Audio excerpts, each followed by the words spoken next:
എൻ്റെ സുഹൃത്ത് UDF പ്രതിനിധി പറഞ്ഞതിൽ എനിക്കൊരു വാസ്തവത്തിൽ എനിക്കൊരു രസകരമായ അദ്ദേഹം പറഞ്ഞത് ET മുഹമ്മദ് ബഷീർ സാഹിബിന് വോട്ട് ചെയ്യാൻ വാഴക്കാട് മണ്ഡലത്തിൽ വേണ്ടിയിട്ട് അവിടെയും സമദ് സദാനിക്ക് വോട്ട് ചെയ്യാൻ കോട്ടക്കൽ മണ്ഡലത്തിൽ വോട്ട് ചെയ്യാൻ വേണ്ടി ഇവിടെയും ചെയ്താൽ എന്നാൽ പിന്നെ ഇത് 2 ടൈം മുന്നേ വരെ അങ്ങ് ചെയ്താൽ മതിയല്ലോ. ഈ വോട്ട് ചെയ്യുന്നവരെ ഇപ്പോഴാണ് അവർക്ക് ഓർമ്മ വന്നത്.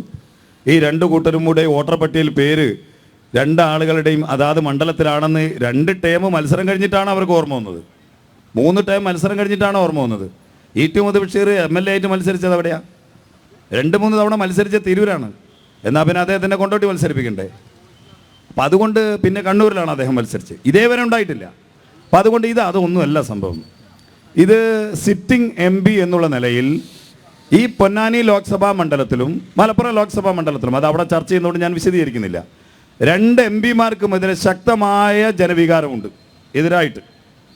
അവരുടെ വികസന പ്രവർത്തനങ്ങളെല്ലാം തന്നെ പരാജയമായിരുന്നു, അവർ വേണ്ടത്ര മണ്ഡലം ശ്രദ്ധിച്ചിട്ടില്ല എന്നുള്ള ആക്ഷേപമുണ്ട്. അതുകൊണ്ട് ആ ആക്ഷേപം നിലനിൽക്കുന്നത് കൊണ്ട് അവർക്കിത് മാറ്റിയേ പറ്റൂ എന്നുള്ള നിർബന്ധ ബുദ്ധി ഉള്ളത് കൊണ്ടാണ് അവർ മാറ്റിയത്. അതിൽ സലാം മാഷ് അവസാനം പറയാം മാഷ്, ഞാൻ പറഞ്ഞ് വെച്ച് കഴിഞ്ഞ മാഷ് ഇടപെടണം, അങ്ങോട്ട് പോകാനുള്ള അപ്പുറത്ത് പറയാനുണ്ടല്ലോ, അതുകൊണ്ടാണ് സംശയങ്ങളും ദൂരീകരിക്കാൻ നിങ്ങൾക്ക് ഇനി അവസരം വരുമല്ലോ. അതുകൊണ്ട് എൻ്റെ വാദമാണ് ഞാൻ നടത്തുന്നത്, ഞാൻ വേറെ ഇതിന് വേണ്ടിയിട്ടല്ല. അപ്പം അതുകൊണ്ട് ഇത് പൊതുജനങ്ങൾക്ക് ബോധ്യപ്പെട്ടിട്ടുണ്ട് എന്നാണ് എൻ്റെ അഭിപ്രായം. മുസ്ലിം ലീഗിൻ്റെ 2 MPമാരും അതാത് സ്ഥലത്ത് പരാജയമായിരുന്നു 5 വർഷക്കാലം എന്നതുകൊണ്ടാണ് മാറ്റേണ്ടി വന്നിട്ടുള്ളത് എന്നത് ഒന്നാമത്തെ കാര്യം. രണ്ടാമത്തെ ഒരു കാര്യം കൂടിയുണ്ട്. KS ഹംസയാണ് LDFിൻ്റെ സ്ഥാനാർത്ഥി. ബഹുമാനപ്പെട്ട LDF പ്രതിനിധി അത് സൂചിപ്പിക്കും, ശ്രീ ജയൻ സൂചിപ്പിക്കുമെന്നാണ് ഞാൻ ധരിക്കുന്നത്. അദ്ദേഹം ആദ്യം പറഞ്ഞത് ET മുഹമ്മദ് ബഷീർ എൻ്റെ ഗുരുനാഥനാണ്, അദ്ദേഹം ഇവിടെ പൊന്നാനി മണ്ഡലത്തിൽ മത്സരിക്കില്ല എന്ന് ഉറപ്പ് എനിക്ക് തന്നിട്ടുണ്ട്. ആ ഉറപ്പ് LDF നേതൃത്വം, CPM നേതൃത്വം അറിഞ്ഞിട്ടുണ്ട്.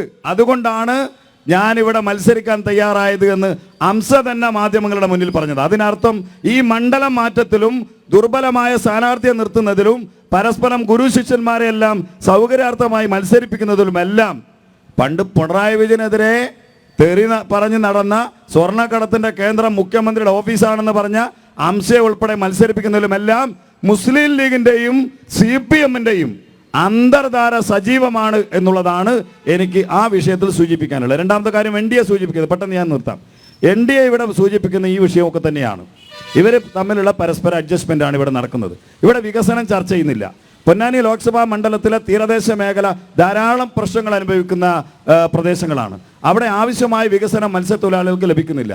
ആ പ്രദേശത്ത് കടലാക്രമണം എല്ലാ വർഷവും പൊന്നാനി, നിങ്ങൾക്കറിയാം, പത്രങ്ങളും മാധ്യമങ്ങളും ദൃശ്യമാധ്യമങ്ങളോട് എല്ലാവരും പരിശോധിച്ചാൽ എല്ലാ വർഷവും വാർത്ത വരും. കടലെടുക്കുന്നു, പോകുന്നു. പക്ഷേ അന്ന് പോയി ഒരു ഫോട്ടോ എടുക്കുന്നതല്ലാതെ ഒന്നും നടക്കുന്നില്ല.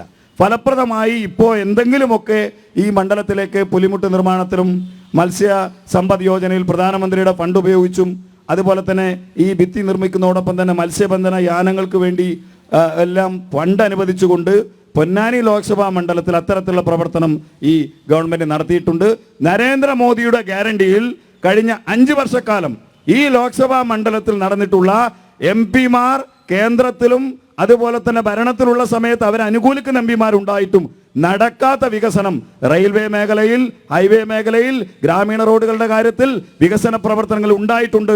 അത് മുൻനിർത്തിക്കൊണ്ടാണ്, മോദിയുടെ ഗ്യാരണ്ടി മുന്നോട്ട് വെച്ചുകൊണ്ടാണ് അഡ്വക്കേറ്റ് നിവേദിതയെ NDA മത്സരിപ്പിക്കുന്നത്. തീർച്ചയായും അത് ജനം സ്വീകരിക്കുമെന്നുള്ള ശുഭാപ്തി വിശ്വാസം ഞങ്ങൾക്കുണ്ട്. ഇത്തവണ ജയിക്കാൻ വേണ്ടി തന്നെയാണ് NDA ഇവിടെ മത്സരിക്കുന്നത്.